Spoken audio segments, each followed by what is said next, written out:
Hi. A film I was looking forward to for some time, which I finally got around to watching yesterday, was Bill and Ted Face the Music. Um, I watched the first two Bill and Ted films when they came out, when I can't have been more than 10 years old. And I rewatched them again recently to refresh my memory, having not seen them in a few years. And they both stand up really well. Both Bill and Ted's Excellent Adventure and Bill and Ted's Bogus Journey are still very, very fine pieces of work, very well written, brilliantly acted, immensely creative. So I was going into Face the Music with high hopes. The main cast from the first two films all return, with the exception, sadly, of the late George Carlin. The original writers have returned for a new script. We have a new director in Dean Parisot, who is the director of Galaxy Quest, so he's familiar with science fiction comedy. So I watched it yesterday, and I loved it.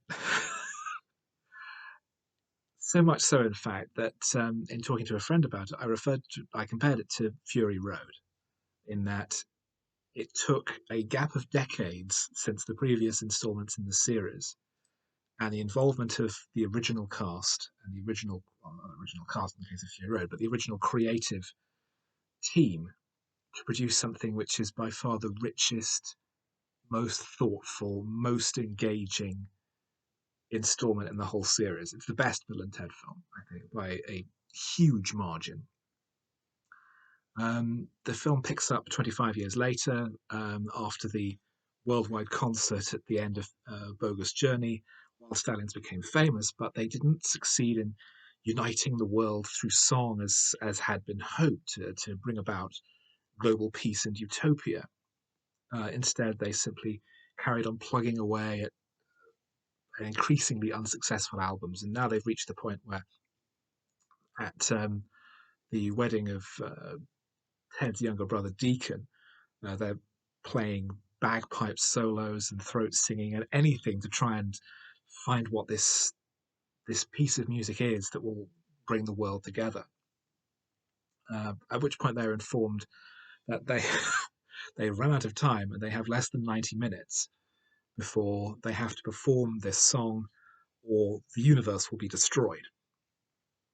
And theorizing that since they don't have enough time to write the song, they shall instead just travel forward in time to steal it from their future selves.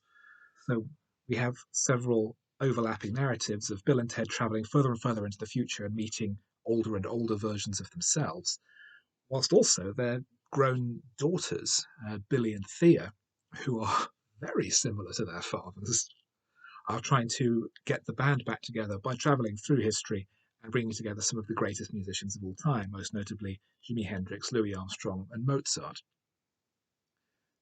While Bill and Ted's wives, Joanna and Elizabeth, the princesses they rescued in the first film from medieval England, are trying to uh, establish their own separate existence.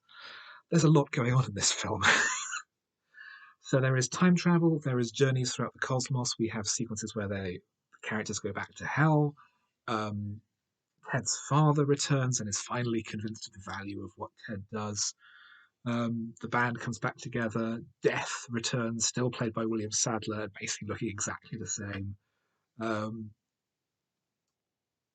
and overall, the film is, and this is spoiling slightly, the film is not about individual achievement. It's about working together. It's about the unifying power of music. Um, that is what creates global harmony. People listening and enjoying and performing music together. That communal experience, which stretches beyond language, beyond boundaries of culture, as we've seen throughout the film of people traveling through cultures throughout the ages and sharing music together.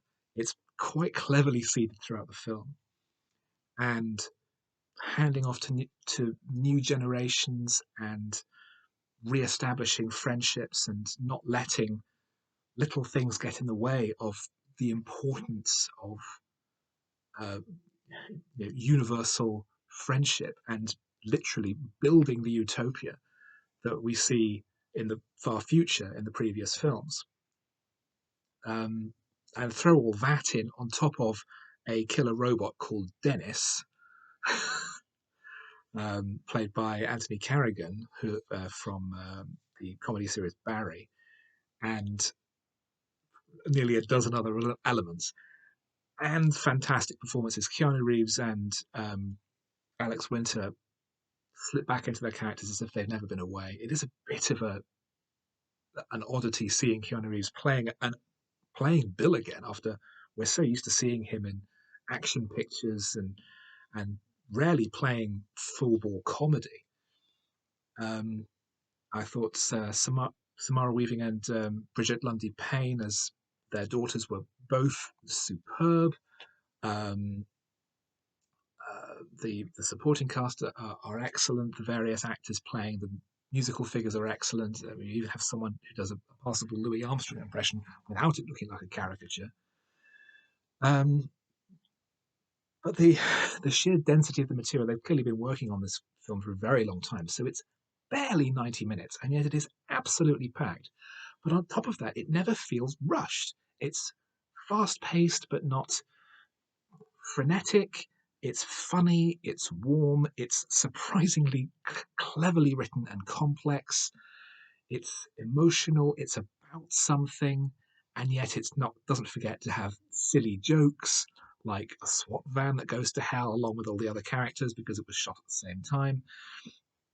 It is a true crowd pleaser, I think, in that I would struggle to imagine an audience watching the movie communally and not leaving the cinema, whatever location, feeling so much better than when the movie started. Um, it's a highlight of the year, and it's definitely one of my favourite films of the year. It's a real treat, and as I say, I absolutely loved it.